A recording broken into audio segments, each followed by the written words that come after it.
মির্চি নিবেদন, গল্প gold mine. গল্প গোল্ড মাইন। বইটির সত্ত্ব আনন্দ পাবলিশার্স প্রাইভেট লিমিটেড কর্তৃক সংরক্ষিত। শুনছেন সরঞ্জিত চক্রবর্তীর লেখা গল্প কম্পাস। আজ শুনবেন চতুর্থ পর্ব।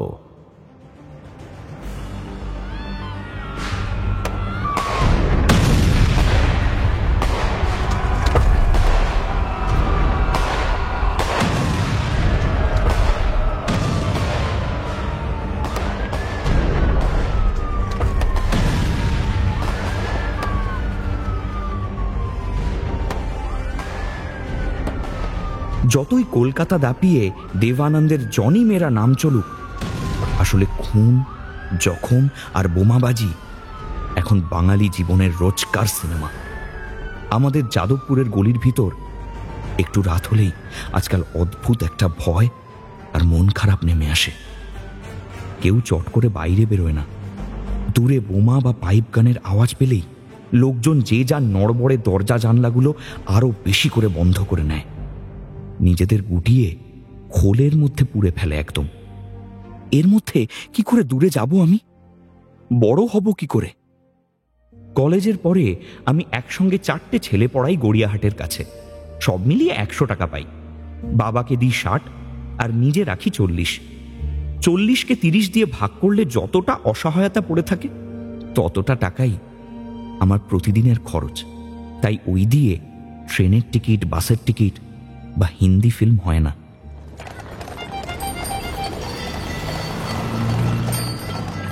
আমি রাস্তা পার করতে গিয়ে মাথা তুলে দেখলাম আর একটা বড় পোস্টার, জনি মেরা নাম। আরে বাবা, চোখ ঝালাপালা করে দিল। তোমার নাম জনি তো আমি কি করব? আমার নামও আদিত্য, কিন্তু সেটা বারবার বলার কি আছে? দেবানন্দের উপর আচমকা রাগ হয়ে গেল আমার। এমন রক্তল্যাপা সময়ের মধ্যেও পাশে হেমা মালিনী আছে বলেই কি এমন কনফিডেন্স পাচ্ছে মনে? মেয়েরা সত্যি কি জীবনের ইঞ্জিন? হাসি পেয়ে গেল আমার। ইঞ্জিন? ওরে বাবা, ক্লাস 11-এ একটা ইঞ্জিন জোগাড় করতে গিয়ে আমার মতো বগির কি যে নাজেহাল অবস্থা হয়েছিল। তারপর থেকে পণ করেছি ওসব রেল কোম্পানির কারবারে আমি নেই। আমার ঠাকুরদা ছিলেন ফ্রিডম ফাইটার, কালাপানিও হয়েছিল, কিন্তু অ্যাজ ইউজুয়াল কেউ তাকে মনে রাখেনি। কেউ মানে শুধু দেশের লোকই নয়, বাড়ির লোকেরাও কেউ মনে রাখেনি। বাবাকে এই নিয়ে কিছু বললে বাবা বলে, ভুলে যা, ভুলে যা, ওসব রোমান্টিসিজম ভুলে যা। বাবার তো কালাপানি হলো, কিন্তু আমাদের কি হয়েছিল সেটা জানিস? দুই ছেলে আর এক মেয়েকে নিয়ে মা যে কি অকুল পাথারে পড়েছিল সেটা ভাবতেও পারবি না রে, ভাবতে পারবি না। কত কষ্ট করে যে আমরা থেকেছি যদি জানতিস। বাবা তো ওখানেই মারা গেল, আর আমরা বেঁচেও মরে রইলাম। প্রেম জিনিসটাই খারাপ, সে দেশপ্রেমী বল বা নারী প্রেম। ওসবে একদম যাবি না, ভুলেও যাবি না ওসবে। দেশপ্রেমের প্রতি বাবার বিদ্বেষ যেমন ঠাকুরদাকে দেখে, তেমনি নারী প্রেমের প্রতি বিদ্বেষ নিজের ভাইকে দেখে। একজন দক্ষিণ ভারতীয় খ্রিস্টান মহিলাকে বিয়ে করে আমার কাকা অল্প বয়সেই ম্যাড্রাসে গিয়ে উঠেছিল। তারপর থেকে বাবা আর কোনো সম্পর্ক রাখেননি কাকার সঙ্গে। তবে আমি জানি কাকা নিয়মিত বাবাকে চিঠি লেখে আজও, আর বাবা সেসব পড়েও মন দিয়ে। তারপর একটা কাঠের বাক্সে তুলে রাখে, কিন্তু একটা চিঠিরও উত্তর দেয় না। কিরে দীপু, হাঁ করে কি দেখছিস? আমি দেখলাম রচিত এসে দাঁড়িয়েছে পাশে, পাঞ্জাবি আর পায়জামা, উস্কো খুস্কো চুল, হাতে ধরা বিড়ি। বললাম, না রাস্তা পার করবো, তাই তাই সিনেমার পোস্টার দেখছিস? এসব ছবি দেশ থেকে তুলে দেওয়া উচিত। পেটি বুর্জোয়া সব। ওফ রচিত, আবার শুরু করলি? আচ্ছা, সবকিছুকেই টেনে ওই ফরাসি বিপ্লব আর রেড বুকে ফেলিস কেন বলতো? লোকজন একটু আমোদ আহ্লাদ করবে না? জানিস, জনি মেরা নাম বছরের সবচেয়ে হিট ছবি। হিট ছবি? মূর্খ কোথাকার। আচ্ছা, পয়সাটাই সব না? আচ্ছা, শিল্পকে পয়সা দিয়ে মাপিস কেন বলতো? এই যে তুই ন্যালা বাঙালি ছেলে হয়েও ইংরেজিতে উপন্যাস লেখার চেষ্টা করিস, সেই এফর্টটা কেউ যদি পয়সা দিয়ে মাপে, সেটা কি তোর ভালো লাগবে? আহা, পয়সার কথা বলছি না, পয়সাটা তো একটা সূচক মাত্র, ইটস অ্যান ইন্ডেক্স। লোকে দেখছে ছবিটা, সেটার প্রমাণ। কেন দেখছে? কারণ ভালো লাগছে তাই। আর এই যে দেশটা দিন দিন অধঃপতনে যাচ্ছে, সেটা দেখতে পাচ্ছে না। সমাজটায় যে ঘুণ ধরেছে। এই তোর কি হয়েছে বলতো? সকালে পরিষ্কার হয় না নাকি? হ্যাঁ, আজকাল সবসময় এমন ইংরে তর্ক করিস কেন বলতো? ডাক্তার প্রেসক্রাইব করেছে তোকে? ডাক্তার? বাবা, ওই ডাকাতগুলো তো শ্রেণী শত্রু, ওদের কাছে আমি যাই না। শোন, রোগ সম্বন্ধে ওরা সামান্যই জানে, আর যে ওষুধ দেয় তার সম্বন্ধে জানে তার চেয়েও কম। আর রোগীর সম্পর্কে কিচ্ছু জানে না, নাথিং। বুঝলি? এটা নেহাত 1971 সাল, তাই বেঁচে যাচ্ছে, সরকার থেকেও প্রোটেকশন পাচ্ছে। এটা যদি মধ্যযুগ হতো, ওদের পুড়িয়ে মারার ব্যবস্থা করতাম। মানুষের সেবা করা ধর্ম যাদের, তারা এভাবে গাড়ি বাড়ি হাঁকিয়ে ঘুরে বেড়ায় কি করে বলতে পারিস? তাছাড়া প্রতিদানে মূল্যই যদি নেয়, তাহলে সেটা সেবা হলো কোন দিক দিয়ে? তার সঙ্গে ম্যাল প্র্যাকটিস তো আছেই। আমি আর কথা বাড়াবার রিস্ক নিলাম না। আজ সকাল থেকে রচিত ওয়েস্ট ইন্ডিজ ক্রিকেট দলের ক্যাপ্টেন, সর্বকালের সেরা বিধ্বংসী ব্যাটসম্যান গ্যারি সোবার্সের মুডে আছে। 6টা বলে 8টা ছক্কা মারছে একদম। এখন চারিদিকে বেশ ভিড়, লোকজন স্বাভাবিকভাবে চলছে, কিন্তু কে জানে কখন আবার বোম পড়বে। আজকাল কোনো কিছুরই ঠিক ঠিকানা নেই। 2 দিন আগেই ইউনিভার্সিটি থেকে বেরিয়ে সমস্যায় পড়েছিলাম। কারফিউ জারি হয়ে গেছিল, হাত তুলে হাঁটতে হচ্ছিল। শুধু আমার না, সবারই। হাঁটতে হাঁটতে কফি হাউসের সামনে গিয়ে দাঁড়ালাম আমরা। এতক্ষণ রচিত বিপ্লবের অনেক কথা বলে গেলেও আমি কোনো উত্তর করিনি, তাই হয়তো নিরাশ হয়েছিল মনে মনে। হঠাৎ প্রসঙ্গ পাল্টে নিজেই বলল, আচ্ছা, বিকেলে ফ্রি আছিস? বিকেলে? কেন? না, তোকে এক জায়গায় নিয়ে যাব। আসলে শক্তিদা কবিতা পড়বে একটা ওই ছোট্ট সভায়, যাবি? না রে, আমার হবে না। ওই জানিস তো, আমার টিউশনই থাকে। তাছাড়া একজনের সঙ্গে দেখা করার আছে, সে আমার লেখা দেখতে চেয়েছে। তোর ওইসব বোগাস ইংরেজি গল্প। আচ্ছা, ইংরেজিতে এমএ করেছিস বলে কি গল্পও লিখতে হবে? বাঙালির ছেলে বাংলা লিখতে পারো না? আবার রচিত পায়ে পা দিয়ে ঝগড়া করতে চাইছে। বিরক্ত লাগে আমার। যত ভাবি রাগ করব না, ঝগড়া করব না, তত সবাই আমায় কেন যে খোঁচায়। আরে বাবা, আমার যেটুকু ফাঁকা সময় থাকে তাতে আমি ইংরেজি ভাষায় গল্প লিখি বা পালি ভাষায় পাঁচালি লিখি, তাতে কার কি? বাবাও এই নিয়ে আমায় বকাবকি করে, বলে সময় নষ্ট করছি। এই দেশে ইংরেজিতে লিখে কিছু হয় না। লেখাপড়া করে কলেজের প্রফেসরিটা জোগাড় করার দিকে আমার মন দেওয়া উচিত। সংসারে সুরাহা হবে তাহলে। আমি জানি সংসারে সুরাহা করতে হবে আমায়, কিন্তু তার সঙ্গে লেখার বিরোধ কোথায়? হ্যাঁ, প্রকাশক পাইনি এখনো, কিন্তু চেষ্টা তো করছি আমি। রচিত বলল, শোন, ওসব ঢপের ইংরেজি লিখে কিচ্ছু হবে না। মধুকবিকে পর্যন্ত ব্যাক টু বেঙ্গলি হতে হয়েছিল, আর তুই কে রে, আধ সিদ্ধ বাঙাল। ইউনিভার্সিটির গেটের সামনে ইলেশকে দাঁড়িয়ে থাকতে দেখে আচমকা থমকে গেল রচিত। বলল, এই তুই যা, আমি একটু পরে ক্লাসে আসছি। কিরে রচিত, রাইভালকে দেখে পালাচ্ছিস? এই সাহস নিয়ে মুক্তির দশক আনবি তুই? না, আমি ওসব করি না। হ্যাঁ, ওদের থিওরির প্রতি আমার একটা সফট সাপোর্ট আছে, কিন্তু যাকে তোর মাথায় ঢুকবে না এসব। তুই যা, আমি পরে আসছি। রচিত দ্রুত সরে পড়ল। আমি রাস্তা পেরিয়ে ইলেশের সামনে গিয়ে দাঁড়ালাম। কিরে, এখানে দাঁড়িয়ে? আসলে সিমি তো ভেতরে নেই, তাই ভাবলাম এখানেই দাঁড়াই, যদি ঢোকার মুখে ওকে পেয়ে যাই। এই হয়েছে বিপদ। তোকে যে কথাই জিজ্ঞেস করি না কেন, উত্তরে সিমির কথাই বলবি। চল চল, ভেতরে চল, আসার হলে আসবে। না রে, গতকাল 2বার হাঁচলো দেখলাম, একবার লাইব্রেরিতে, আর একবার ট্রামে ওঠার সময়। আচ্ছা, তোর কি মনে হয় ওর জ্বর হয়েছে? উফ বাবা, কটার সময় হেঁচেছে মনে আছে তোর? প্রথম হাঁচিটা দিল 2:30 নাগাদ, আর দ্বিতীয়টা ধর এই 4:30। আচ্ছা আচ্ছা, ঠিক ঠিক। আচ্ছা, মুখে কাপড় চাপা দিয়ে হেঁচেছিল নাকি খোলা মুখে? না, দুবারই মুখে আঁচল চেপে। ট্রামে তো পড়েই যেত প্রায়। নেহাত সামলে নিল। মেয়েটার মধ্যে কোথাও কোনো ব্যাড ম্যানার্স পাবি না রে। খুব ভালো মেয়ে। সত্যি খুব চিন্তার কথা। ওটাই তো বলছি। আচ্ছা, তুই ভেতরে যা, আমি দেখি আর একটু ওয়েট করি এখানে। বেধড়ক মারবো, বুঝেছিস তো? চল ক্লাসে চল। বলেই আমি ইলেশকে ধাক্কা দিয়ে গেটের ভিতরের দিকে ঠেলে দিলাম। আচমকা ধাক্কায় ইলেশ নিজের ব্যালেন্স রাখতে না পেরে হুমড়ি খেয়ে পড়ল পাশ দিয়ে যাওয়া একটা মেয়ের উপর। এই ধাক্কাটা না হলে হয়তো এই লেখাটাই হতো না। এই ধাক্কাটা না হলে হয়তো বদলে যেত না আরো অনেকের জীবনও। মেয়েটা পড়ে যেতে যেতেও সামলে নিল নিজেকে। তারপর প্রচন্ড কড়া চোখে তাকালো আমার দিকে। আমি কিছু বলতে গিয়েও পারলাম না, আটকে গেলাম।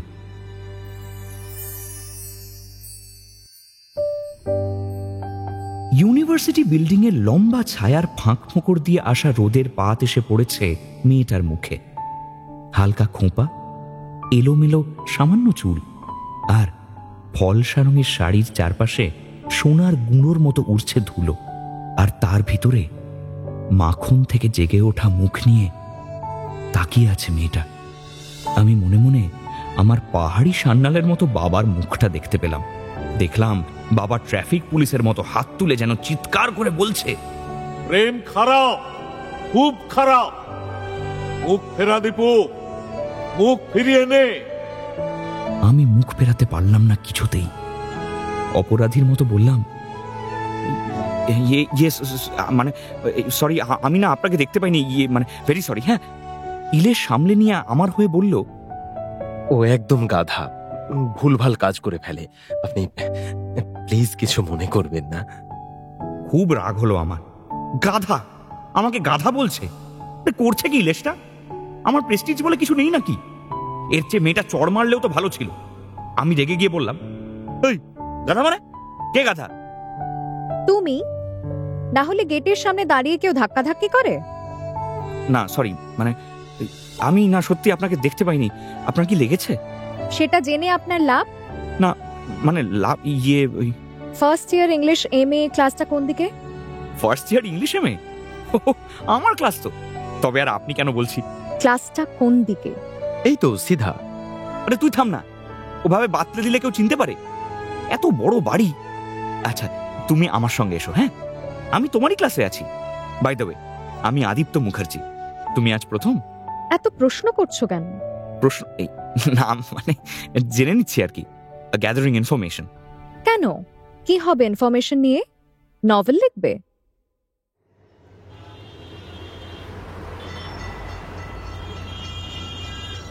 চুরুটের ধোঁয়াটা সোজা উঠে যাচ্ছে সিলিং এর দিকে। এমন ধোঁয়ার তৈরি সরল রেখা আমি আগে কখনো দেখিনি। ধোঁয়া লক্ষ্য করে আমি উপরের দিকে তাকালাম। পুরনো কলকাতার বাড়ি, 20 বর্গার সিলিং, মোটা কোলবালিশের মতো দেওয়াল, আর তার গায়ে অজানা পৃথিবীর স্যাঁতস্যাঁতে ম্যাপের দাগ। কলেজ স্ট্রিটের চোরা পকেটে কত রকমের যে বাড়ি আছে ভাবতেই অবাক লাগে। আমি সময় পেলে এই ছোট ছোট গলির ফাঁক ফোঁকর দিয়ে ঢুকে পড়ি ভিতরে, আর অবাক হয়ে পুরনো বাড়িঘর দেখি। যাদবপুরের 8B বাস স্ট্যান্ডের কাছে আমাদের বাড়িটা ছোট। দেওয়াল ইটের হলেও মাথায় টালি, ঘরের মেঝেও ফাটা ফাটা। তাই আমার ধারণাই নেই এমন বড় বাড়িতে থাকতে কেমন লাগে। কি করছো এখন তুমি? পড়ছি স্যার, এমএ ইংলিশে। ভদ্রলোক আবার চোখ রাখলেন আমার খাতায়। বেশ টেনশন হচ্ছে আমার। জীবনের প্রথম উপন্যাস লিখছি, তাও আবার ইংরেজিতে, আর সেটা আবার এমন একজন ছবি বিশ্বাসের মতো গম্ভীর ধরনের চুরুটলা মানুষ দেখছেন। টেনশন হওয়াটাই তো স্বাভাবিক। শ্যামাচরণ দে স্ট্রিটে ছোট্ট একটা দোকান আছে লক্ষণ সিংহের। উত্তরপ্রদেশের লোক লক্ষণদা, ক্লাস 10 পর্যন্ত পড়েছে। কিন্তু আমি অবাক হয়ে দেখি ওই ছোট্ট দোকানটায় বসে বিশ্বের তাবড় তাবড় সব ইংরেজি বইয়ের নাম আর লেখকদের সম্বন্ধে কি অবলীলায় বলে যায় লোকটা। ইউনিভার্সিটি থেকে অনেক অধ্যাপককেও দেখেছি লক্ষণদার দোকানে আসেন বই নিতে। আমার টিকিট কাটারই পয়সা নেই, বই কিনবো কোথা থেকে? কিন্তু তাও লক্ষণদা আমায় ওর ছোট্ট টুলটা ছেড়ে দেয় বসে বই পড়ার জন্য। এমনই একদিন কথার ছলে লক্ষণদাকে বলেছিলাম যে আমিও ইংরেজিতে লেখার চেষ্টা করি, কিন্তু প্রকাশক পাচ্ছি না। কথাটা শুনে লক্ষণদা কিন্তু সেদিন কিচ্ছু বলেনি। তার সপ্তাহ 3 পরে একদিন দোকানে গিয়েছি, ব্যাস আমায় দেখেই লক্ষণদা তড়বড় করে টুল থেকে উঠে বলেছিল, থাকো কোথায়? হ্যাঁ বলি, থাকাটা হয় কোথায়? আমার কথার খেলাপ হয়ে যাবে যে। আমি কিছুই বুঝতে না পেরে ফ্যাল ফ্যাল করে তাকিয়েছিলাম।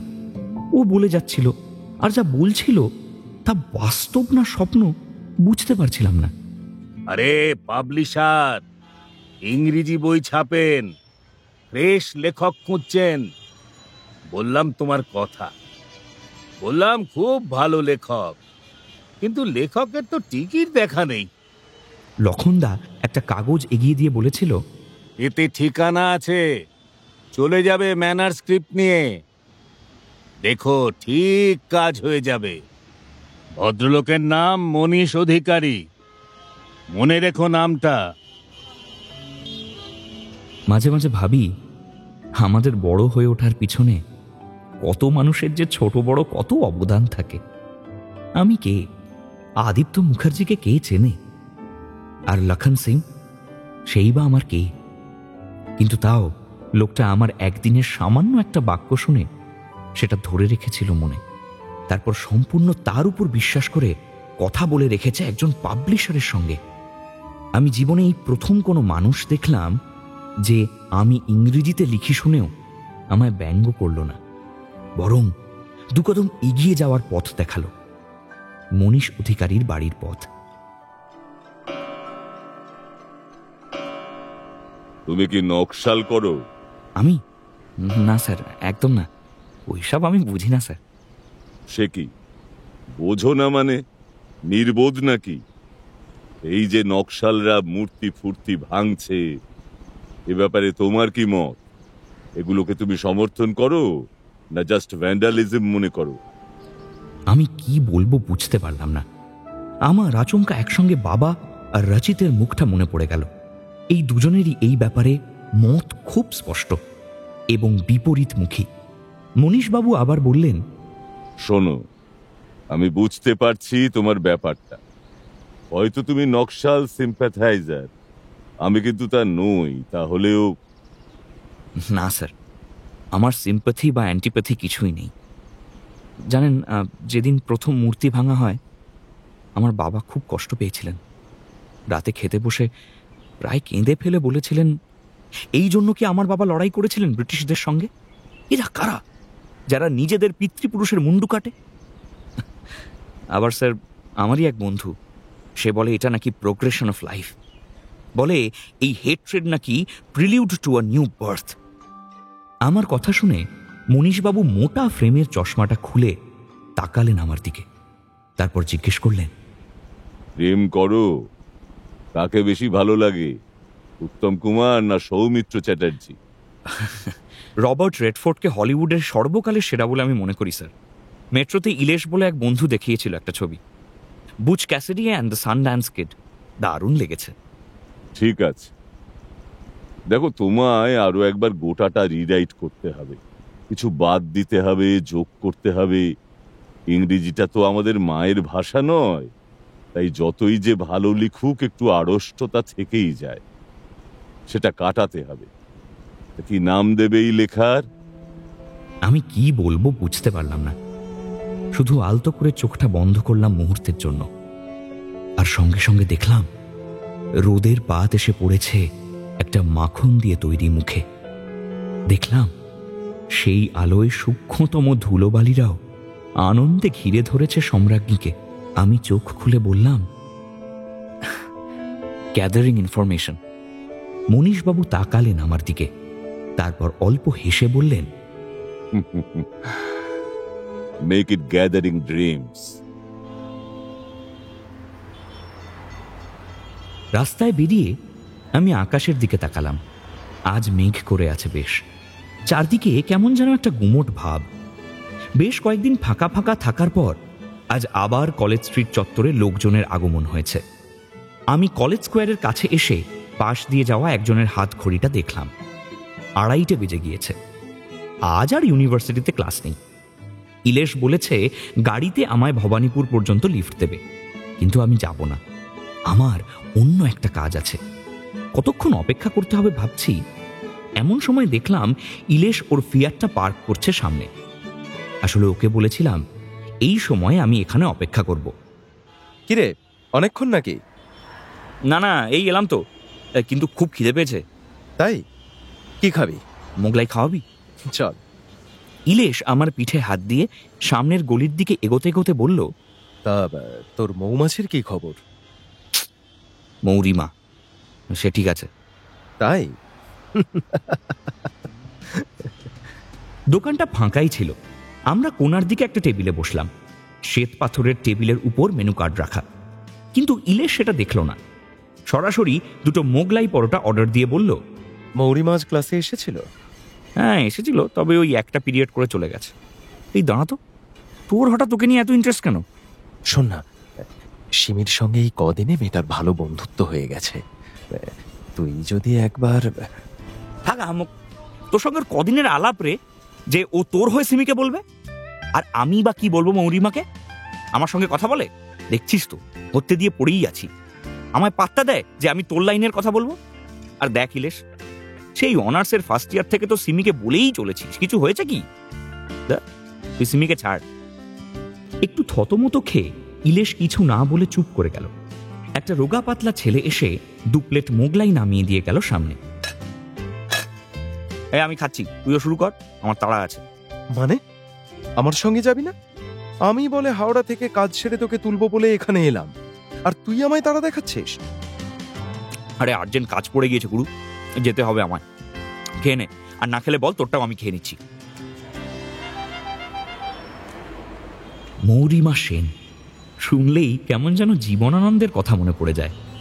সেই ধাক্কার ঘটনার পর থেকে এই কদিনে আমি বহু চেষ্টা করেছি ওর কাছে এগোতে, কিন্তু মেয়েটার ডিফেন্স এত মজবুত যে সেটাকে টপকে বক্সের ভিতরে ঢুকবে কার সাধ্যি? আমি জানি প্রেম জিনিসটা আমার জীবন ব্যবস্থার সঙ্গে খাপ খায় না। বাবার ঠিক করে দেওয়া কম্পাসে প্রেম ঢুকে পড়লে গোলমাল হওয়ার আশঙ্কা খুব বেশি। তাও কি জানি কিসের এক অদ্ভুত টান আমায় তাড়িয়ে নিয়ে বেড়াচ্ছে।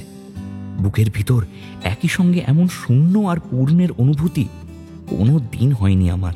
এমন মন খারাপ আর মন ভালো কোনোদিন হাত ধরাধরি করে হাঁটেনি আমার বুকের মধ্যে। আচ্ছা, এই কি হচ্ছে? কেন হচ্ছে? কিভাবে এটা হওয়া সম্ভব? কিছুই বুঝতে পারছি না। শুধু নিশিতে পাওয়া এক মানুষের মতো হয়ে যাচ্ছি ক্রমশ। মৌরিমার বাবা নেই, মায়ের সঙ্গে জেঠুর বাড়িতে থাকে, এটুকু সিমিই বলেছে আমায়, কিন্তু এর চেয়ে বেশি খবর আমার কাছে নেই। আর মৌরিমার সঙ্গে নিজের থেকে কথা বলতে গেলে ও কেমন যেন এড়িয়ে যায়, এমন একটা অনিচ্ছুক দৃষ্টি নিয়ে তাকায় যে আমার আর কাছে যাওয়ার সাহস হয় না। কিন্তু আজ সিমি আমায় একটা খবর দিয়েছে। মৌরিমার গানের অনুষ্ঠান আছে আমার স্ট্রিটের কাছে, সেখান থেকে ও নাকি একাই ফিরবে বাড়ি। সিমির থেকে অনুষ্ঠান হলের ঠিকানা আর সময়টা আমি জেনে নিয়েছি। যাই ঘটে ঘটুক, আজ ওখানে যাবই। তারপর বুক ঠুকে জিজ্ঞেস করেই ফেলবো কেন মৌরিমা আমার থেকে এমন দূরে দূরে থাকে। সিমি সব শুনে বলেছিল, যাই করবে কর, কিন্তু আমার নাম নিবি না। ও খুব কনজারভেটিভ বাড়ির মেয়ে, এসব ও একদম পছন্দ করে না। আরে বাবা, তুই নিশ্চিন্ত থাক, যা করার আমিই করব। তবে তোকে থ্যাঙ্কস। শুকনো থ্যাঙ্কসে হবে না, দরকার মতো আমার যা লাগবে চেয়ে নেব, কেমন? খাবার শেষ করে দোকানের বাইরে এসে ইলেশকে বললাম, এই আমায় একটু আমার স্ট্রিটের মোড়ে ছেড়ে দিবি রে, দেরি হয়ে গেছে। ওর যাবিটা কোথায়? একটা কবিরাজি দোকানে, ও পাইলসের ওষুধ নেব। ঠিক আছে, এখন চল, তো প্রশ্ন করিস না। সিমি আমার সঙ্গে এমন করে কেন বলতো? ও কি আমার পরীক্ষা নিচ্ছে? কেন যে বুঝতেই চায় না। আমি জানলা দিয়ে বাইরে তাকালাম। এবারটার পুরো ভাঙা রেকর্ড। ভাগ্যিস কলেজ স্ট্রিট থেকে আমার স্ট্রিট একদম কাছে, না হলে আজ মাথা খেয়ে নিত একদম। ছোট্ট গাড়িটা ভিড় ভেঙে ডিঙি নৌকোর মতো এগোতে লাগলো। আমি বাইরের দিকেই মন দিলাম। ভিতরে একটা চাপা টেনশন হচ্ছে। মৌরিমা যদি ঘুণাক্ষরেও জানতে পারে আমি ওকে ফলো করে ওখানে গিয়েছি, তবে না ইভটিজিং এর জন্য পুলিশে ধরিয়ে দেয়। তারপরেই ভাবলাম ওকে কি বলবো। মনীষ অধিকারী নামে একজন ইংরেজি বইয়ের পাবলিশার আমায় মোটামুটি আশ্বাস দিয়েছেন আমার প্রথম বইটা ছাপবেন বলে। এটা শুনলে কি আমার দিকে ওর ওই অনিচ্ছুক দৃষ্টিটা সামান্য হলেও পাল্টাবে? আমার স্ট্রিটের মোড়ে এসে গাড়িটা দাঁড় করালো ইলেশ। তারপর বলল, সিমিকে একটু বলিস না রে আমার কথা। ওকে না পেলে আমি যা খুশি তাই করে ফেলবো। একটু বলিস ওকে দীপু। আমি তোর ওপর ভরসা করছি কিন্তু, প্লিজ। সে তো আমি বলেইছি, আবার না হয় দেখবো বলে, যদি কিছু লাভ হয় তোর। আচ্ছা তুই এখন যা, আমার দেরি হবে, ঠিক আছে? আকাশে যা মেঘ করেছে তাদের বৃষ্টি নামতে পারে। যা যা। Okay bye. তুই একটু দেখিস ভাই। কাল দেখা হচ্ছে ক্লাসে। যে হলে অনুষ্ঠান তার উল্টো দিকেই বাস স্টপ। আমি নিশ্চিত এখান থেকেই মৌরিমা বাস ধরবে। আমি এগিয়ে গিয়ে দাঁড়ালাম স্টপে। পাশের লোকটার হাতের দিকে তাকালাম। 3:30 সময় অনুষ্ঠান ভাঙার কথা। এখন তো 3:45 বাজে প্রায়। তবে কি মৌরিমা চলে গেল? আমার আসতে দেরি হয়ে গেল কি? বাস স্টপে 4-5 জন দাঁড়িয়ে আছে। আমি এদিক ওদিক তাকিয়ে একটু সরে গিয়ে একটা ল্যাম্পপোস্টে হেলান দিয়ে দাঁড়ালাম। দেখা যাক একটু অপেক্ষা করে। আকাশে মেঘটা বেশ ঘনিয়ে এসেছে। শীত এখনো যায়নি পুরোপুরি। গোটা শহরটার মধ্যে কেমন যেন একটা খড়ি ওঠা ভাব, কেমন যেন মন খারাপ আর বিরক্তির হাওয়া। পাশের লোকটা বলল, বলছি ভাই, তাড়াতাড়ি বাড়ি যাও, গোলমাল বাঁধবে আজও। বরানগরে খুব ঝামেলা হয়েছে, লাশ পড়েছে বেশ কয়েকটা। আমি ঘাবড়ে গেলাম একটু। না, আমার জন্য নয়, মৌরিমার জন্য। ও বাড়ি ফিরবে কি করে? আমি জিজ্ঞেস করলাম, কারফিউ হয়েছে কি? যে কোনো সময় হতে পারে, কেটে পড়ো। লোকটা আর কথা না বাড়িয়ে সামনে আসা একটা লাল বাসে লাফিয়ে উঠে পড়ল। আর ঠিক তখনই আমি মৌরিমাকে দেখলাম। হলুদের সঙ্গে চওড়া লাল পাড়ের শাড়ি, খোঁপায় ফুল জড়ানো, মুখে সামান্য ক্লান্তি, কিন্তু তাও দারুণ লাগছে। এই রংচটা বাস স্ট্যান্ডটাকেও ইডেন গার্ডেন মনে হচ্ছে। আমি চট করে কাঁধের ঝোলা থেকে একটা ম্যাগাজিন বের করলাম। তারপর ওকে যেন দেখতেই পাইনি এমন ভান করে খুব মন দিয়ে সেই ম্যাগাজিনের পাতা উল্টাতে লাগলাম। কিন্তু বুকের ভিতর কেমন যেন একটা করছে। হাত পায়ে যেন সার নেই। মনে হচ্ছে যে কোনো সময় হাঁটুর কলকবজা সব খুলে পড়ে যাবে। এখানে একা এসে খুব ভুল করেছি। বইটা উল্টো। আচমকা পাশের থেকে মৌরিমার গম্ভীর গলা শুনে আমার হাত থেকে প্রায় পড়েই গেল ম্যাগাজিনটা। আমি পাশে তাকিয়ে হাসবো না গম্ভীর থাকবো ঠিক করতে সময় নিলাম একটু। তারপর স্মার্ট হওয়ার চেষ্টা করে বললাম, আরে তুমি আমায় ফলো করছো নাকি? মৌরিমা চোঙাল শক্ত করে আমার দিকে তাকিয়ে বলল, শোনো আদিত্য, আমার বাড়ি খুব কনজারভেটিভ। বাবা নেই, জেঠুদের সঙ্গে আমি আর মা থাকি। জেঠু খুব রাগী মানুষ, এসব ভাব ভালোবাসা একদম পছন্দ করেন না। আমিও ওদের মতের বিরুদ্ধে কোনোদিন যাইনি। আর সত্যি বলতে কি, কারো প্রতি আমার তেমন কোনো ফিলিংসও নেই যে যাব। ফলে বেশি স্মার্ট হওয়ার চেষ্টা করো না, বুঝেছ?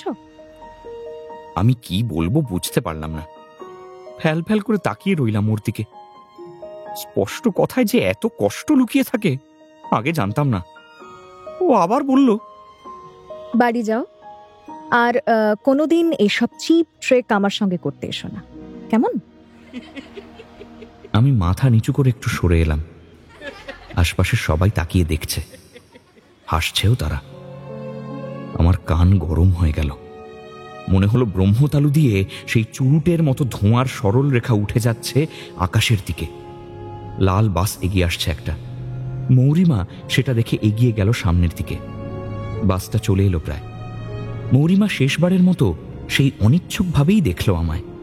আমিও মাথা নামিয়ে চলে যাব ভাবলাম, আর ঠিক তখনই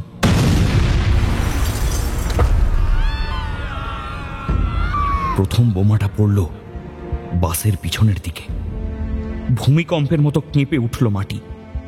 আমি আর মৌরিমা বাসের আড়ালে ছিলাম বলে কিছু হলো না, কিন্তু একটু দূরে একটা বিহারি পানওয়ালা তার ছোট্ট টঙের দোকানের থেকে কেমন যেন পুতুলের মতো ছিটকে পড়ল মাটিতে। আমি সচকিতভাবে তাকালাম মৌরিমার দিকে। ও প্রচন্ড ভয় পেয়ে পিছিয়ে এলো আমার কাছে। আর ঠিক তখনই দেখলাম দূরে সাদা শার্ট পরা আরেকটা ছেলে দ্বিতীয় বোমাটা ছুঁড়বে বলে হাঁটু ভেঙে পজিশন নিচ্ছে। আমি আর কোনো কিছু না ভেবে হাত বাড়িয়ে ধরে ফেললাম মৌরিমার হাতটা। মৌরিমা কি ভাববে সেসব আমার মাথায় ছিল না আর। ওর হাতটা ধরে এক হ্যাঁচকায় আমি পাশের একটা বড় বাড়ির গলির ভিতর ঢুকে ওকে টেনে ঢুকিয়ে নিলাম। আচমকা টানে মৌরিমার হাত থেকে গীতবিতানটা পড়ে গেল মাটিতে। গলিতে ঢুকে মৌরিমা কাঁপছিল ভয়ে। এমন ফর্সা মুখটা উত্তেজনা আর ভয়ে পুরো গোলাপি হয়ে গিয়েছিল। ভালো করে কথাও বলতে পারছিল না ও। দুটো বোমা পড়ার পরে থমথম করছিল গোটা অঞ্চলটা। হাওয়ায় বারুদের ঝাঁঝালো তেঁতো গন্ধ ভাসছিল। আমি গলিটার ভিতর থেকে মাথা বের করে দেখলাম বইটা বাসস্টপেই পড়ে আছে। লোকজন ক্রমশ ফাঁকা হয়ে আসছে চারদিকে। তারপর একটা মারাত্মক ঝুঁকি নিলাম আমি। এক দৌড়ে গলি থেকে বেরিয়ে বইটা কুড়িয়ে নিয়ে আবার পিছন ফিরে গলির দিকেই দৌড়লাম। আর ঠিক তখনই ফাটল তৃতীয় বোমাটা।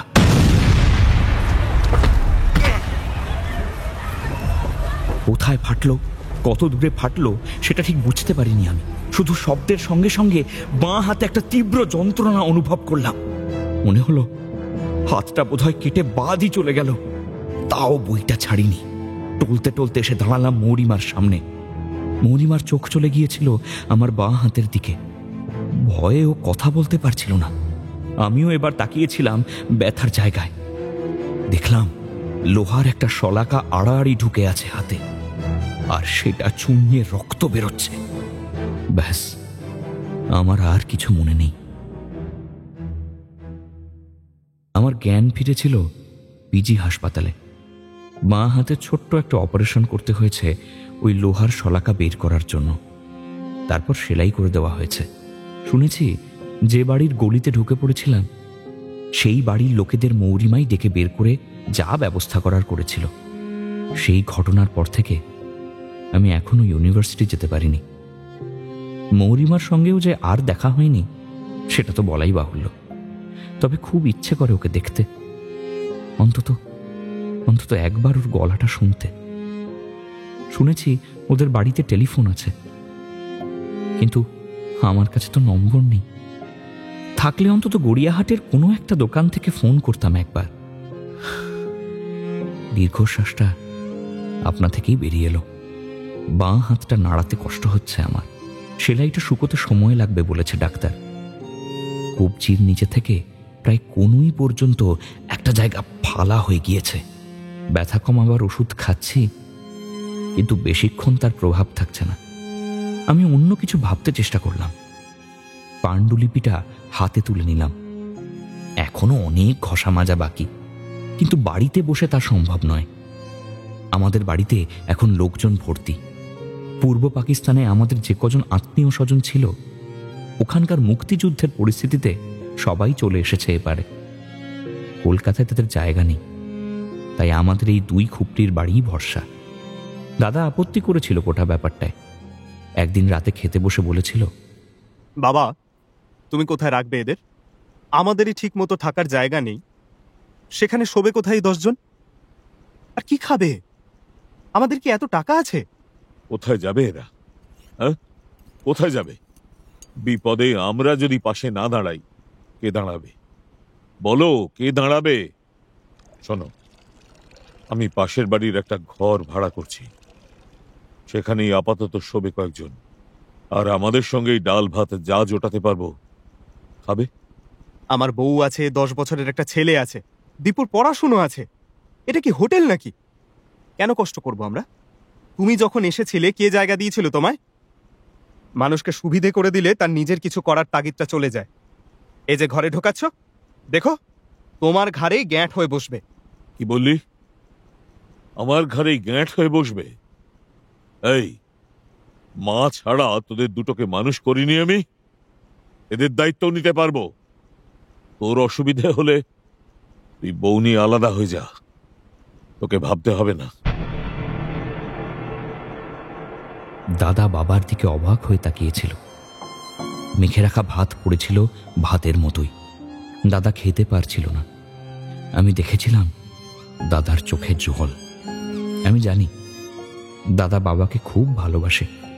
দাদার কাছে পৃথিবীর সব একদিকে আর বাবা একদিকে। সেখানে বাবা আলাদা হয়ে যেতে বলছে দেখে দাদা যেন কি বলবে বুঝতে পারছিল না, শুধু ধরা গলায় বলেছিল, আমায় তুমি এমন বললে বাবা? দূর সম্পর্কের কয়েকজন মানুষের জন্য তুমি আমায় এমন বললে? আমি কি শুধু নিজের জন্য বলছি? পরিস্থিতি অন্যরকম হয়ে যাচ্ছে দেখে এবার বৌদি বলেছিল, বাবা তো ঠিকই বলেছেন, বিপদে মানুষ খুব অসহায় হয়ে পড়ে, আমরা তাদের না দেখলে কে দেখবে? আমি দ্রুত খাওয়া শেষ করে উঠে গিয়েছিলাম। এসব পারিবারিক নাটক আমার একদম ভালো লাগে না। তা সেই আত্মীয়রা এসেছে। পাশের বাড়িতে একটা ঘর ভাড়া করা হয়েছে তাদের জন্য, তবে তাতেও লাভ হয়নি খুব একটা। এখন রাতে আমার আর বাবার সঙ্গে আরো 3 জন এই ঘরে ঘুমোয়।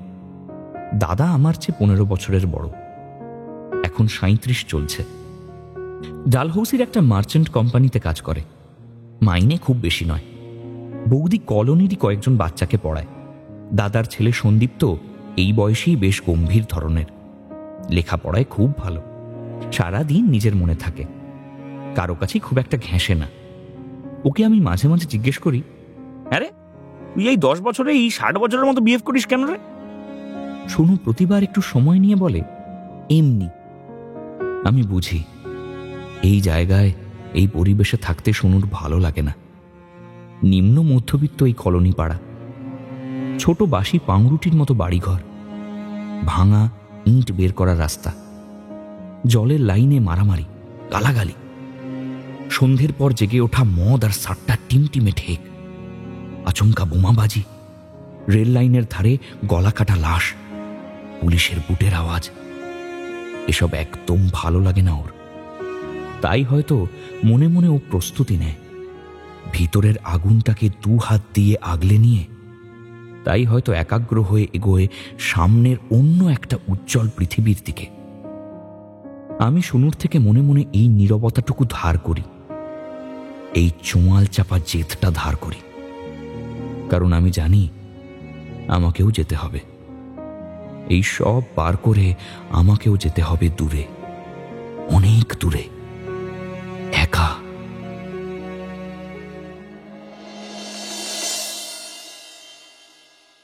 আমাদের এখানে যারা এসেছেন তাদের মধ্যে বাবার এক পিসি আছেন। তার কোনো কাজের দরকার পড়লেই কেন কে জানে আমার কথাই মনে পড়ে। এই যে আমার বাঁ হাতে ঢাউস ব্যান্ডেজ, সেসব তিনি দেখেনি না। আমি যত বলি যে ঠাকুমা আমার শরীর ভালো নেই গো, বালতি করে জল টানতে পারবো না, তত তিনি বলেন, ওই তো হাতে একটু ছড়ে গিয়েছে, তাতেই এত ন্যাকামো। আমাদের সময়ে বাঙালির ছেলেরা ব্রিটিশদের খুলি ভাঙতো, তারা তো এমন বলতো না। কাকে কি বোঝাবো? তাই যতটা সময় পারি আমি আজকাল বাড়ির থেকে দূরে থাকি। রেল লাইনের পাশে মুনির ভাইয়ের একটা ছোট্ট কাঠগোলা আছে। তার একদিকে মুনির ভাই সুন্দর বাগান করেছে। বেশিরভাগ সময়টা আমি আজকাল ওখানেই কাটাই। আজও দুপুরের খাওয়ার পরে আমার ওই পাণ্ডুলিপি নিয়ে চলে এসেছি গোলায়। মনীশবাবুর কথায় গোটা লেখাটা নিয়ে ঘষা মাজা করছি, কিন্তু কবে শেষ করতে পারবো জানি না। ছোট থেকেই সাহিত্যের প্রতি আমার একটা টান আছে, কেন আছে জানি না, কিন্তু আছে। সেই বঙ্কিমচন্দ্র থেকে এখনকার সমরের সুনীল শীর্ষেন্দু, আমি কিচ্ছু বাদ দিই না। কিন্তু লিখতে গেলেই আমার কেন জানি না ইংরেজি চলে আসে। ছোটবেলায় আমাদের কলোনির থেকে একটু দূরে একজন ইংরেজ পাদ্রী একটা অবৈতনিক স্কুল খুলেছিলেন। বাবা আমাকে সেখানেই ভর্তি করিয়ে দিয়েছিল। কারণ দুটো, 1, টাকা লাগবে না পড়তে, আর 2, ইংরেজিটা ভালো করে শিখতে পারবো। রচিত বলে এটা নাকি আমাদের কলোনিয়াল হ্যাংওভার। বলে, তোরা তো বাঙাল, তাই না? আচ্ছা, ও দেশের লোক বাংলার জন্য রক্ত দিল, আর তুই ইংরেজি শিখছিস, তোর লজ্জা লাগে না? আমি বুঝি কোনো মতবাদের দিকে ঝুঁকে যাওয়া মানেই তার মনের ফ্লেক্সিবিলিটি কমে যাওয়া। আমার যদি কিটস ভালো লাগে, যদি ডিকেন্স ভালো লাগে, আমার যদি অডেন পড়তে ইচ্ছে করে, তবে কার কি এসে যায়? ভাষা তো বাহক মাত্র, মনের ভাবটাই তো আসল। কিন্তু রচিতকে এসব কে বোঝাবে? ওর ওই ক্রনিক তর্ক করার অভ্যাসটাকে আমি খুব ভয় পাই। মুনির ভাই এক ভাঁড় চা নিয়ে এসে আমার পাশের টেবিলে রেখে বলল, কি দীপু, আজ হাতটা কেমন আছে? ভালো মুনির ভাই, তবে একটু তো ভোগাবেই। তুমি তো শান্তশিষ্ট মানুষ, কিভাবে এমন ঝামেলায় পড়লে তুমি? আমি কিছু না বলে চায়ের ভাঁড়টা তুলে নিলাম। শারীরিক কোনো সমস্যা হলে জনে জনে সেটার গল্প বলাটা আমার খুব বিরক্ত লাগে। মুনির ভাই বোধহয় ব্যাপারটা বুঝল, আর কথা না বাড়িয়ে সামান্য হেসে আবার নিজের কাজে চলে গেল। আমি আলতো করে বাঁ হাতের ব্যান্ডেজটা ধরলাম। একদিন অন্তর পাল্টাতে হয় এটা, কি যে ফালতু ঝামেলা। কপাল খারাপ থাকলে কত কি যে হয়। হ্যাঁ, কি আর করা যাবে। ওসব ভুলে লেখায় মন বসাতে চেষ্টা করলাম আমি। কিন্তু কিছু লেখার আগেই একটা চেনা গলায় ডাক শুনলাম, এই মরকট। পিছন ফিরে দেখি রচিত। ইলেশ আর রচিত আমার বাড়ি চেনে, ওরা আসে মাঝে মাঝে। তাই এখানে রচিতকে দেখে অবাক হলাম না, বরং একটু বিরক্তই হলাম। কোথাও কি একটু নিজের মতো থাকতে পারবো না? সবাই এত গায়ে পড়ে কেন? কিন্তু বিরক্তি দেখানো আমার স্বভাবে নেই, তাই দেখিয়েও লাভ নেই। রচিত যেমন ছেলে, পায়ে পা জড়িয়ে ঝগড়া শুরু করে দেবে। আমি পাশের খালি চেয়ারটা দেখিয়ে বললাম, কিরে তুই? হ্যাঁ বস। না, বসবো না, তুই ওঠ। রচিত হাত দিয়ে আমায় উঠে পড়তে বলল। অবাক হলাম আমি, উঠবো কেন?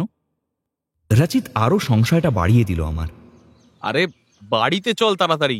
কেন বাড়িতে যাব কেন? তবে কি মৌরিমাকে আমি এই রেল লাইনের ধারে মুনির ভাইয়ের কাঠগোলায় নিয়ে আসবো? আমাদের ছোট্ট ঘরটাকে জীবনে এই প্রথমবার আমার রাজপ্রাসাদ বলে মনে হলো। সাহিত্যের ছাত্র তো, তাই হাইপারবোল ব্যবহার করা ছাড়া আমার মনের ভাবটা ঠিক বোঝাতে পারলাম না। আমাদের ঘরের বাইরে বেশ কয়েকজন জমা হয়েছে, তবে ভেতরে ঢুকছে না কেউ। সবাই দরজার বাইরে থেকেই উঁকি দিচ্ছে। সবাইকে সরিয়ে আমি আর রচিত ভিতরে ঢুকলাম। বিছানার একধারে বসে রয়েছে মৌরিমা, ওর পাশে সিমি, আর ওদের সামনে লাজুক মুখে দাঁড়িয়ে রয়েছে বৌদি। আমায় দেখে বৌদি যেন হাঁপ ছেড়ে বাঁচল। তড়বড় করে বলল, যাক, তুমি এসে গিয়েছো, আমি একটু চা করে আনি, তোমরা বসে কথা বলো। হ্যাঁ। বৌদি ঘর থেকে বেরোবার সময় সবার চোখ বাঁচিয়ে আমার দিকে তাকিয়ে মুচকি হেসে ঠোঁট বাঁকালো। বুঝলাম পরের 7 দিন আমার পিছনে লাগার মতো রসদ বৌদি পেয়ে গিয়েছে। ঘর থেকে বেরিয়ে বৌদি ভিড়টাকে সরিয়ে দিল। আমি একটা মোড়া টেনে বসলাম। তারপর যেন কিছুই হয়নি এমন মুখ করে বললাম, এ কি তুমি হঠাৎ? মৌরিমা সময় নিল একটু। এতক্ষণ মাথা ঘুরিয়ে আমাদের সংসারের কঙ্কালটা দেখছিল। এবার আমার দিকে তাকিয়ে বলল, আরও আগেই আমার আসা উচিত ছিল, কিন্তু মা ছাড়েনি। আজ সেমের বাড়ি যাব বলে এসেছি, ওদের গাড়িতেই এসেছি ইনফ্যাক্ট। আমি তো চিনি না, তাই রচিত নিয়ে এলো তোদের এখানে। আমি কি বলবো বুঝতে না পেরে মাথা নাড়লাম। মৌরিমা আবার বলল, সেদিন খুব স্টুপিডের মতো কাজ করেছো তুমি। আমি কি বলেছিলাম বইটা আনতে? জাস্ট বলেছিলাম বইটা হাত থেকে পড়ে গিয়েছে। আসলে রিফ্লেক্সে আমি চলে গিয়েছিলাম। লেভিয়াসিন আমার রিফ্লেক্স দেখাচ্ছে। খুব সিনেমা দেখো না? কি মনে হয়েছিল আমায়? Damsel in distress. এখন হাতটা যদি আর ঠিক না হয় তবে? ঠিক হবে না কেন? নিশ্চয়ই হবে, সময় লাগবে এই যা। আর যা হয়েছে তা তো অ্যাক্সিডেন্ট মাত্র। আমার হয়তো বলার সাজে না, তাও বলছি, হিরোইজম আর ফুলিশনেসের মধ্যে পার্থক্য আছে। আমি ভালো করে এবার তাকালাম মৌরিমার দিকে। মেয়েটা কি বাড়ি বইয়ে এসব বলবে বলে এসেছে? ওর বইটা আনতে গিয়েই আমার এই দশা হলো, তার উপর ওই আমায় ঝাড়ছে। নেহাত ওর প্রতি আমার দুর্বলতা আছে তাই শুনছি, না হলে ওকে কখন চুপ করিয়ে দিতাম। মৌরিমা এবার সিমির দিকে তাকিয়ে বলল, তোরা একটু বাইরে যা, আমার আদিত্যর সঙ্গে কিছু কথা আছে। বাইরে যাব? রচিত অবাক হয়ে আমাদের দুজনকে দেখল। আমিও অবাক হলাম, কিন্তু দেখালাম না।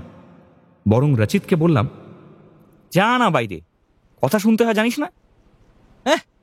হেড স্যার এসছেন, এই তোদের বাড়ির লোকেরা খারাপ ভাববে না? যা বলছি শোনো, সিমিকে নিয়ে একটু বাইরে যাও। যাও। সিমি উঠে রাচিতকে টান মেরে বাইরের দিকে যেতে যেতে বলল, যাই, বৌদি কি করছে দেখে আসি। আমার মনে হতে লাগলো হাঁটু দুটো বোধহয় এবার সত্যি সত্যি খুলে পড়ে যাবে। আমি বুকে বল এনে বললাম, বলছি তুমি আসবে আমি এক্সপেক্ট করিনি। আসলে এমন হাড়গোড় বের করা বাড়িতে তুমি আসবে ভাবলেই কেমন লাগে। হাড়গোড় বের করা হলেও তো তোমাদের নিজের বাড়ি। আমাদের মতো তো জেঠুর গলগ্রহ হয়ে থাকতে হয় না। কখনো কোনো কিছুর জন্য এমন ঝুঁকি নেবে না। আর এই জন্য এইসব পলিটিক্স আমার ভালো লাগে না। যারা এসব করে তাদের সঙ্গে কথা বলতেই আমার ঘেন্না লাগে। ঘেন্না লাগে? রাচিতের সঙ্গে তো তুমি কথা বলো। তোমার নাম কি রচিত? তুমি করো পলিটিক্স? না না, একদমই না, মানে ওসব আমার ধাতে হয় না। ঠিক আছে, আমি আজ আসি। চা না খেয়েই মৌরিমা চলে গেল সেদিন।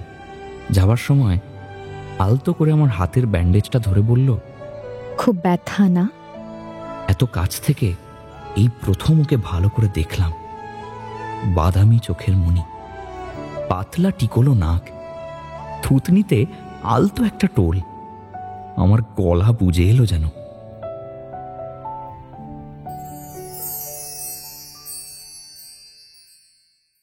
শুনুর জ্বর হয়েছে 2 দিন হলো।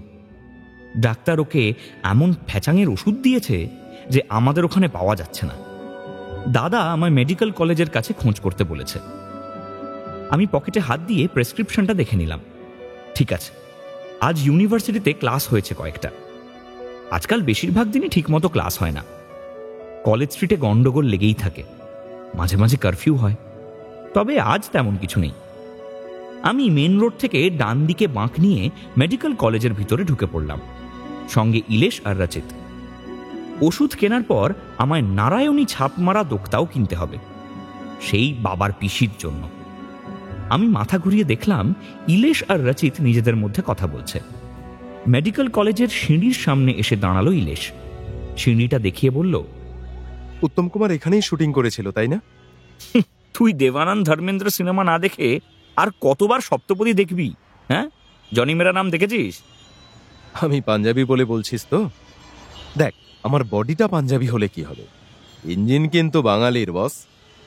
জানিস আমি সমর সেন পড়ি। বুঝিস কিছু? আর সিমি এতে ইমপ্রেস হবে ভেবেছিস? সেটা আমি বুঝবো, তুই সিমির নাম মুখে আনবি না। কেন, কপিরাইট আছে নাকি তোর? শোন, তুই আমায় টার্ম ডিক্টেট করতে আসিস না। কেন, কি করবি? বোমা মারবি? আমি জানি না তুই কাদের সঙ্গে মেলামেশা করিস, তা বলে ভাবিস না আমি সেজন্য তোকে ভয় পাবো। আমাদের গুন্ডা ভেবেছিস নাকি তুই? যা করছি তার পেছনে একটা আদর্শ আছে, একটা গোল আছে। বিপ্লবের মধ্যে দিয়েই একটা জাতির চরিত্র গঠন হয়, বুঝেছিস? বাড্ডি বাতে মানুষ মারাকে জাস্টিফাই করছিস? সিমির সামনে ব্লাড হাতে নিয়ে দাঁড়াস কি করে তুই? হাতে ব্লাড মানে? আমি মানুষ মেরেছি নাকি? আরে যারা মারে তাদের তো মরাল সাপোর্ট দিচ্ছিস। এসব জানলে না সিমি তোকে জুতো মারবে। খেয়াল করলাম আশপাশে সবাই বেশ মনোযোগ দিয়ে ঝগড়াটা দেখছে। ভিড়টা বাড়ছে ক্রমশ, উপভোগ করছে সকলে। আমি ওদের মাঝে গিয়ে হাত দিয়ে দুজনকে দুদিকে ঠেলে সরিয়ে দিলাম। বললাম, আরে আরে কি করছিস নাকি তোরা, বলতো? পাগল হয়ে গেলি নাকি? দেখ সবাই কেমন দেখছে। এই ইলেশ, চুপ করতো। ওকে বল, ও জানে না কবে থেকে আমি সিমিকে ভালোবাসি, তাও ওর পেছনে ঘোরে। কাল দেখি সিমির ব্যাগ খুলে ওর টিফিন খাচ্ছে। আসলে ইলেশ জানে না সিমি ঘোরে রাচিতের পিছনে। সেটা জানলে ইলেশ খুব কষ্ট পাবে, তাই আর ওকে সেটা বললাম না। বরং এবার রাচিতকে বললাম, আরে ভাই তোরা কি করছিস বলতো এসব রাস্তায়? এই বুর্জুয়া মেন্টালিটি আমার অসহ্য লাগে। মানুষ মারা, মরাল সাপোর্ট, এসব বলার ওকে? স্বাধীনতার পর থেকে 23-24 বছর যে তথাকথিত গভর্নমেন্টের নাম করে নেতারা ছলে বলে কৌশলে মানুষকে শোষণ করছে, সেটা কি? হ্যাঁ, সেগুলো চোখে পড়ে না? সাবজেক্টিভ ট্রুথ আর অবজেক্টিভ ট্রুথের মধ্যে পার্থক্য বোঝেও? এড়ে তর্ক করলেই হলো। আমি হাত জোর করছি ভাই, সাবজেক্ট প্রেডিকেট এসব বাদ দে, থাম তোরা এবার। ওকে থামা আগে। আর শোন, বলে দে যদি বেশি বেগড়বাই করে না, মজা দেখিয়ে ছাড়ব। রাচিত ইলেশকে তুই ঘন্টা করবি বলে কাঁচকলা দেখালো। ইলেশ উত্তরে কিছু বলতে যাচ্ছিল, কিন্তু আমার দিকে তাকাতেই আমি হাত জোর করে ওকে থামালাম। ও একবার রাচিতকে কটমট করে দেখে বিরক্তি দেখিয়ে হন হন করে হেঁটে চলে গেল। দেখলাম ভিড়টাও ভেঙে গেল ধীরে ধীরে। আমি আবার হাঁটা দিলাম। রাচিত আমার পাশেই হাঁটছে এখন, তবে আর কোনো কথা বলছে না। তাই আমি নীরবতা ভাঙলাম, বললাম, কিরে তুই নাকি পলিটিক্স করিস না, তবে এগুলো কি বললি? এই সময় এই পলিটিক্যাল থাকা যায়? হ্যাঁ, তুই পারিস? দেখ রাচিত, এই কদিনে কত ব্রিলিয়ান্ট ছেলে শেষ হয়ে গিয়েছে দেখেছিস তো। এক রাতের মধ্যে গায়েব হয়ে যাচ্ছে সব। ওরা বেঁচে থেকে নিজের নিজের কাজটা মন দিয়ে করলে তো দেশেরই উপকার হতো বল। মরে গিয়ে কার কি ভালোটা হলো বলতো? তুই এসবে জড়াস না, লেখাপড়া কর। মানুষের জন্য কিছু করতে হলে প্রোডাক্টিভ কিছু কর। প্রোডাকশন কি কম করছে নাকি মানুষ? আমাদের বাবা কাকারা 7-8টা করে প্রোডাকশন দিয়ে গিয়েছে, ফলটা দেখছিস? কলকাতার রাস্তায় ব্যাকটেরিয়ার মতো ঠিক ঠিক করছে মানুষ। তোদের এই ভদ্রলোকদের নিয়ে হয়েছে এই যা। সেই কবে বেঙ্গলি রেনেসাঁস না ঘোড়ার ডিম কিসব হয়েছিল, সেই আঁটি এখনো চুষে চলেছিস। এখানে লং মার্চ দিয়ে শুধু হবে না, লংগেস্ট মার্চ করতে হবে। উফ, তুই তর্কতে নোবেল পাবি, বুঝেছিস তো? এত কথা বলিস কি করে? তুই বুঝবি কি? তোর তো কলোনিয়াল হ্যাংওভারই কাটেনি। ওকা ইংরেজিতে গপ্প লিখছে আবার। আর না দাঁড়িয়ে রচিত হনহন করে চলে গেল। আমি হাসলাম নিজের মনে। হয়তো ভুলে গিয়েছে আমার সঙ্গে নিজেও ইংরেজিতেই এমএ করছে।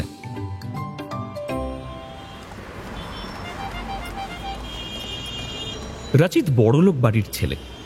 বাবা কাকারা সবাই খুব বড় উকিল, তাই এসব বিপ্লবের রোম্যান্স ওকেই মানায়। যাদের বাড়িতে রোজ কোরমা কালিয়া হয় তারা একদিন শখ করে পান্তা ভাত খেতেই পারে, কিন্তু যাদের পান্তা ভাতেই জীবন কাটে তাদের অত শখ আহ্লাদ পোষায় না। আমি একাই সেন্ট্রাল অ্যাভিনিউয়ের দিকে হাঁটতে লাগলাম। সুনুর ওষুধ আর নারায়ণী দোক্তাটা ভুললে চলবে না।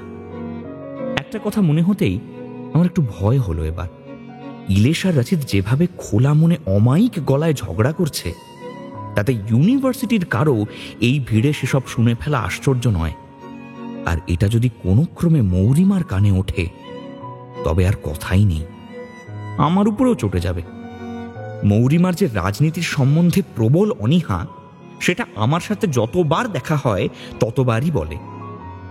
রাজনীতিতে জড়িয়ে পড়ে অল্প বয়সে ওর বাবার মৃত্যুটা ও এখনো মেনে নিতে পারে না।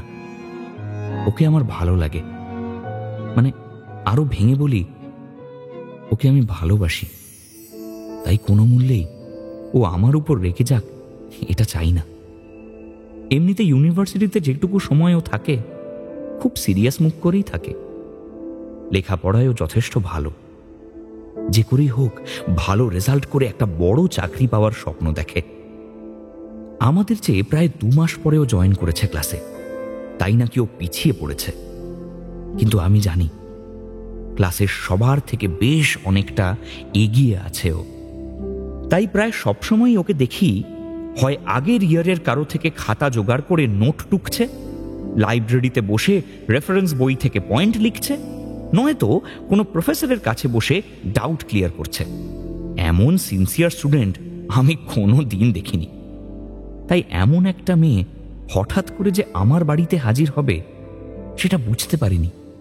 সেদিন সন্ধেবেলা ওরা চলে আসার পর একটু ফাঁক দেখে বৌদি আমায় ধরেছিল। দীপু, তোমার খুব বন্ধু না মেয়েটা? বৌদি কি তাহলে পড়ে ফেলল দীপুর মন? দেখে ফেলল দীপুর চোখে মৌরিমার ভালোবাসা? দীপু কি তাহলে ধরা পড়ে যায় বৌদির কাছে? দীপুর বাড়িতে যে প্রেমের দুয়ার বন্ধ, তার বাবার স্পষ্ট উক্তি, প্রেম জিনিসটাই খারাপ, সে দেশপ্রেমী বলো বা নারী প্রেম, ওসবে একদম যাবি না।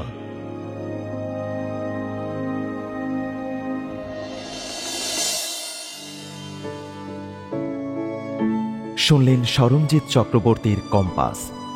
উপস্থাপনায় শিবাশিস বন্দ্যোপাধ্যায়, নাট্যরূপ শুদ্ধ সত্য দাশগুপ্ত, পর্ব পরিচালনায় দেবলীনা আচার্য, আবহ সঙ্গীত কৌশিক দাস, সৃজনশীল পরিচালনা ইন্দ্রাণী চক্রবর্তী, প্রযোজনায় ভিজুয়াল অডিও, গল্প পাঠে স্পন্দন দাস, দীপু ঋতব্রত মুখার্জি, রচিত অন্বেষ দে, আঁখি সুস্মিতা সর্দার, মৌরিমা শ্রেয়সী বন্দ্যোপাধ্যায়, মনীষ নরেন ভট্টাচার্য, সিমি ছন্দবাণী দত্ত, পিসি গার্গী হর চট্টোপাধ্যায় এবং অন্যান্যরা।